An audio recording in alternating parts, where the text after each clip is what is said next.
Pagi tadi saya buka HP ya, terus lihat ada pesan masuk, Bang, itu di channel sebelah ada yang bahas soal SOP lagi, itu kenapa nggak ikut direaksi sekalian? Kan kemarin udah ngereaksi dari Lekmat Sotel, channel itu kenapa nggak direaksi? Itu sama-sama bahas tentang sop kambing alias SOP. Oke, nah kali ini kita bakal reaksi channel tersebut atas request dari netizen yang budiman, warga plus 62 Gus.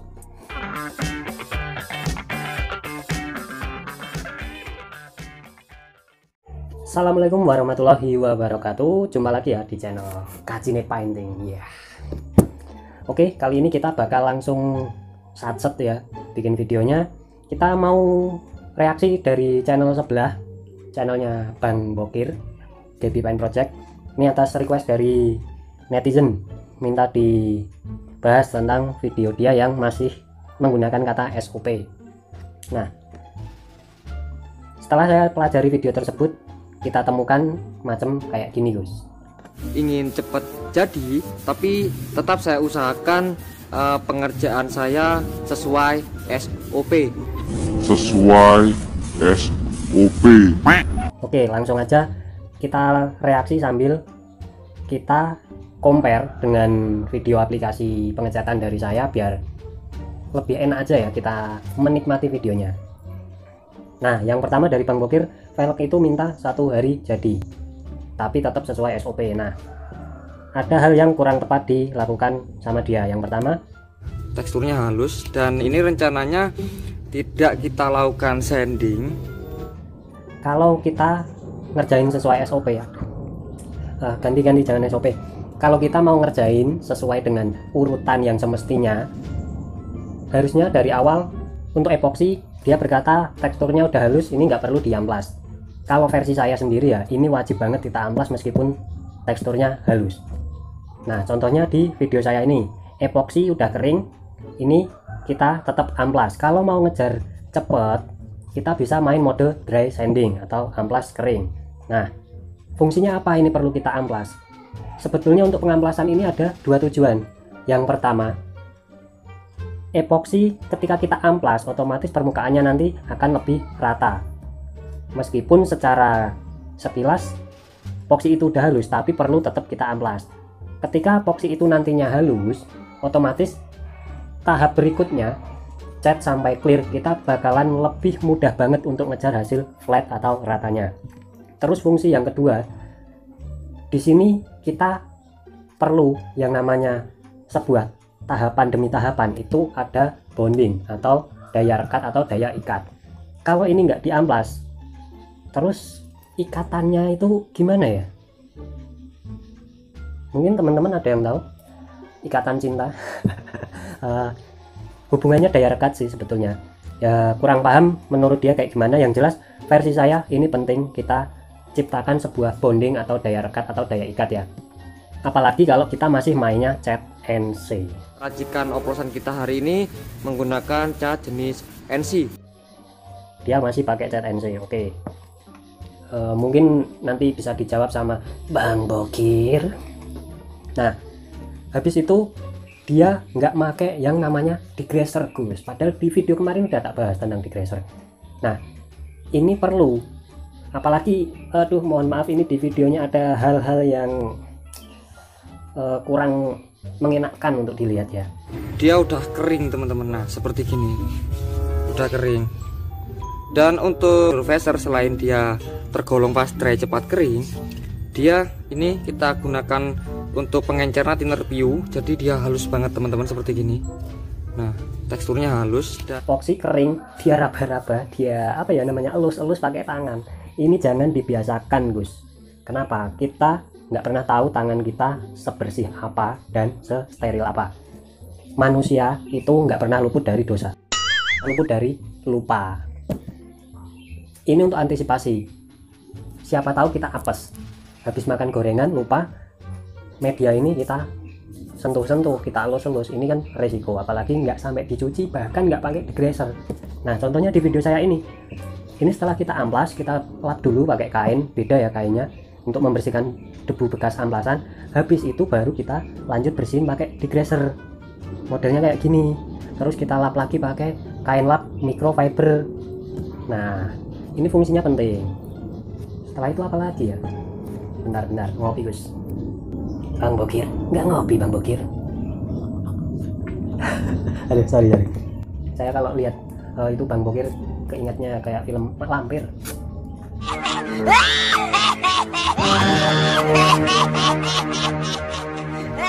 Kemudian kita lanjutin lagi. Ada netizen yang tanya tentang spray gun yang dia pakai. Kalau untuk spray gun saya kurang paham ya. Dia pakai satu spray gun atau beberapa spray gun, saya nggak tahu karena saya nggak kepo sama dia. Nah, di video kali ini saya pakainya full F3. Sekedar saran dari saya, mungkin teman-teman yang lihat, wah itu kajiannya painting kok F3 dari epoxy sampai nge-clear cuma pakai F3. Wah berarti satu spray gun. Oh no.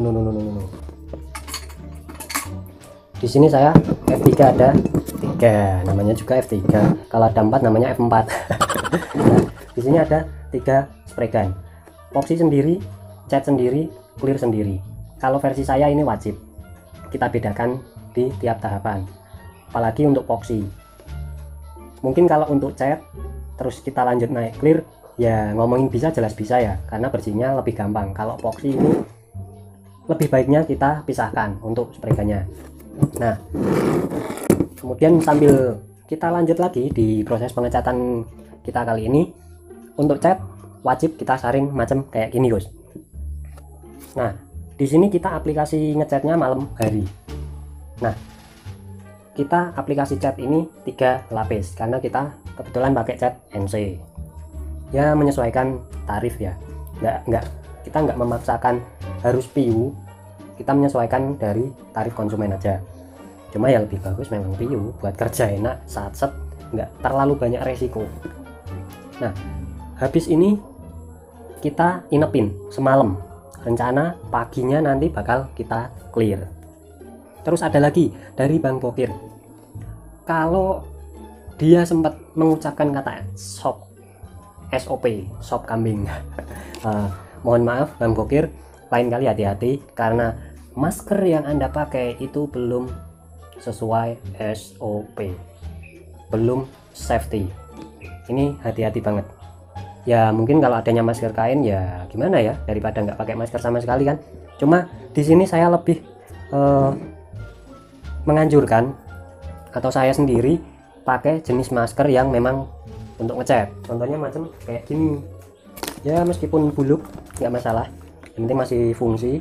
Masker kayak gini. Kalau enggak ada lagi macamnya banyak sih sebenarnya. Bisa juga. Ini juga bagus kualitasnya, Ugo Safety ya, ini masih baru ya.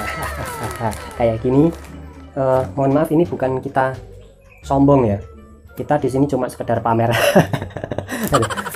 Pamer demi kebaikan, untuk memotivasi teman-teman agar kerja lebih baik, kerja dengan urutan yang semestinya, dan juga kita kerja memperhatikan keselamatan kerja kita sendiri.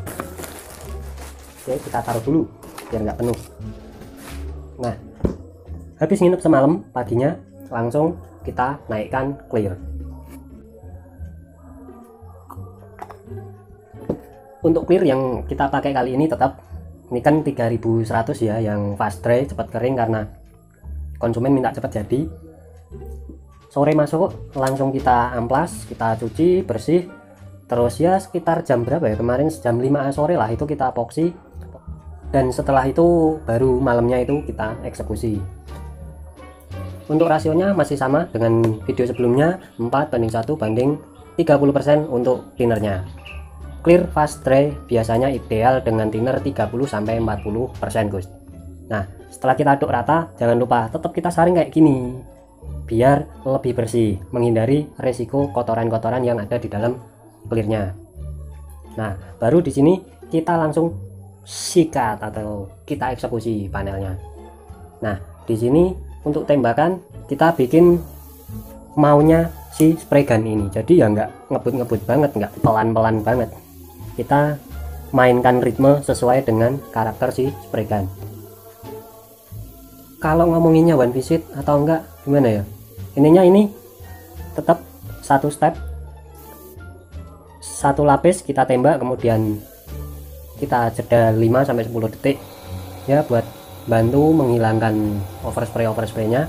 Langsung kita tembak di lapis yang kedua dan lapis ketiga. Untuk spray gun kita pakai F3. Untuk settingannya pattern kita buka pol, kemudian jarum kita buka sebanyak 3 bulir, dan untuk anginnya kita tetap mainkan feeling good.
Dan seperti ini ya Gus ya, untuk hasilnya blue purple Jupiter, tapi ini bodinya Mio.